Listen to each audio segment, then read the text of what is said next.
कहिए, आज कौन से ज्योतिर्लिंग की कथा सुनना चाहेंगे आप? कोई ऐसे ज्योतिर्लिंग की कथा जिसमें केवल महादेव की शक्ति का वर्णन, उनके बल का वर्णन हो। जैसे कि कोई भी व्यक्ति मृत्यु को जीवन में परिवर्तित नहीं कर सकता, असंभव है ये, है ना ऋषि पिपलाद? क्या आपके महादेव के लिए यह संभव है? वो इस विकल्प का चयन नहीं करते हैं। इसका अर्थ यह हुआ कि यदि वो चाहें तो चयन अवश्य कर सकते हैं, है ना? महादेव नियति के विरुद्ध कुछ नहीं करते हैं। किंतु ऋषि पिपलाद, यदि वो चाहें तो कर सकते हैं, क्या नहीं? महादेव के लिए कुछ भी असंभव नहीं है। उत्तम, अति उत्तम। तो क्या इन ज्योतिर्लिंगों की कथाओं में कोई भी ऐसी कथा है जिसमें स्वयं महादेव ने मृत व्यक्ति को जीवित किया? हाँ है। तो कहिए ऋषि पिपला, कौन सा ज्योतिर्लिंग?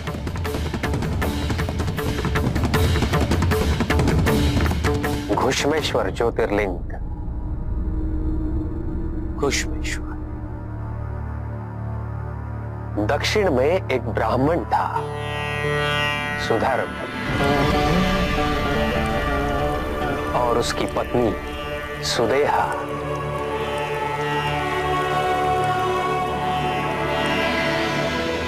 उन्हें संतान सुख प्राप्त नहीं हुआ था। वे दोनों ही महादेव के परम भक्त थे। सुदेहा को यह दुख था, ग्लानि थी कि वो सुधर्म को संतान सुख देने हेतु असमर्थ है। सुदेहा ने सुधर्म से विनती की कि वो उसकी छोटी बहन घुश्मा से विवाह करे ताकि उन्हें संतान की प्राप्ति हो।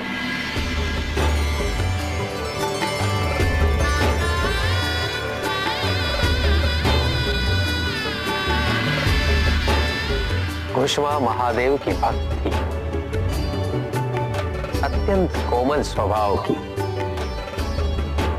महादेव की आराधना किए बिना वो जल भी ग्रहण नहीं करती थी।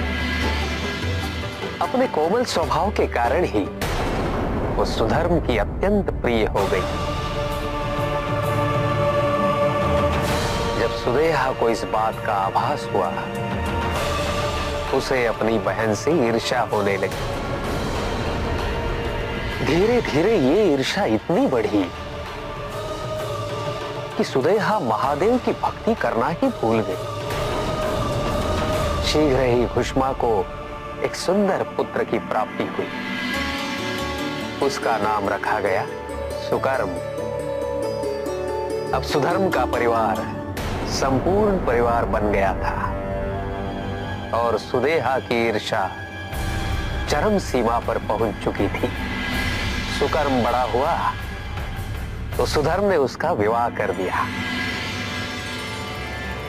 जिस सुखी जीवन की कल्पना सुदेहा ने की थी, उसकी प्राप्ति उसे नहीं अपितु उसकी बहन और उसके पति को हो रही थी।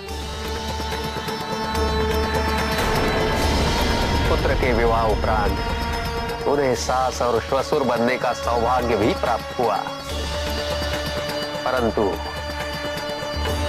सुदेहा के लिए सुकर्म प्रतीक बन गया था उसके दुख का, उसका अधिकार छीन जाने का, उसकी महत्ता कम होने का। उसने सोचा यदि वो सुकर्म का ही अंत कर दे तो सुदेहा और घुश्मा के सुखों का भी अंत हो जाएगा। सुदेहा ने सुकर्म की हत्या कर दी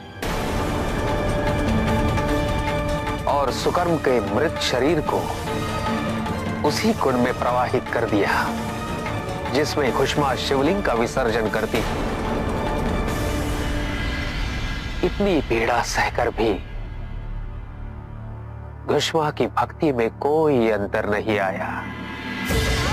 जब उसके पुत्र का दाह संस्कार होने वाला था, तब भी कुष्मा महादेव की आराधना कर रही थी। उसी भक्ति, श्रद्धा और संपूर्णता के साथ उसके उद्धार हेतु महादेव ने उसे दर्शन दिए।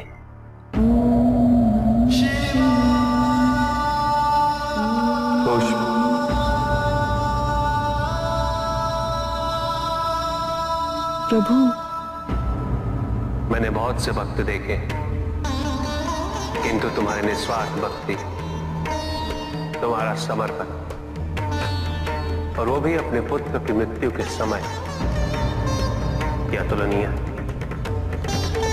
कहो, क्या वरदान चाहिए तुम्हें? प्रभु, जिसने आपके दर्शन पा लिए, उसे और क्या चाहिए? सुदेह ने तुम्हारे साथ घोर अन्याय किया, इसके अपराध का दंड से अवश्य मिलेगा। कहो कुछ, क्या दंड दूं मैं इसे? प्रभु, क्या है प्रभु? मुझ जैसी दुष्टा को जीने का कोई अधिकार नहीं है। मुझे मृत्यु दंड दीजिए। प्रभु, दीदी को क्षमा कर दीजिए। यदि उन्हें बोध होता कि ये कितना बड़ा पाप है, तो वो ये कदापि नहीं करते। क्षमा करना अत्यंत कठिन होता है घोष, और वो भी ऐसे अपराध की। किंतु जो मेरे सच्चे भक्त हैं, उनके हृदय में दया का कभी अभाव नहीं होता, क्योंकि उन्हें सदैव ये विश्वास होता कि मैं कभी उनके साथ अन्याय नहीं होने दूंगा। तुमने अपनी दया का प्रमाण देकर अपनी सच्ची भक्ति को सिद्ध किया, और मैं अपने सच्चे भक्तों की पीड़ा कभी सहन नहीं कर सकता। वो देखो खुश, कोई लौट के आया है।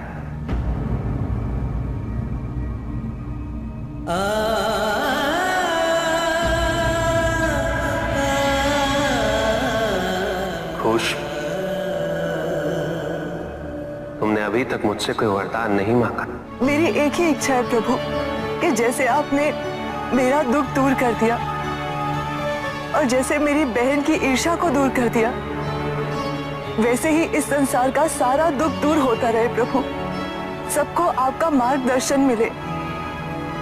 इसीलिए प्रभु, मैं आपसे यही मांगती हूँ कि आप यहीं पे वास कीजिए। धन्य हो घोष, तुम्हारे मन में संसार के कल्याण के प्रति भावना वास करती। तुम्हारी भक्ति, तुम्हारी पवित्रता के कारण मैं सदैव यही रहूंगा। अनंत काल तक ये समस्त संसार तुम्हारी करुणा का स्मरण करता रहेगा। इसलिए ये धाम कुष्मेश्वर ज्योतिर्लिंग के नाम से प्रसिद्ध होगा। और इस प्रकार महादेव ने एक भ्रमित भक्त को ईर्ष्या से मुक्त किया और दूसरे भक्त को आशीर्वाद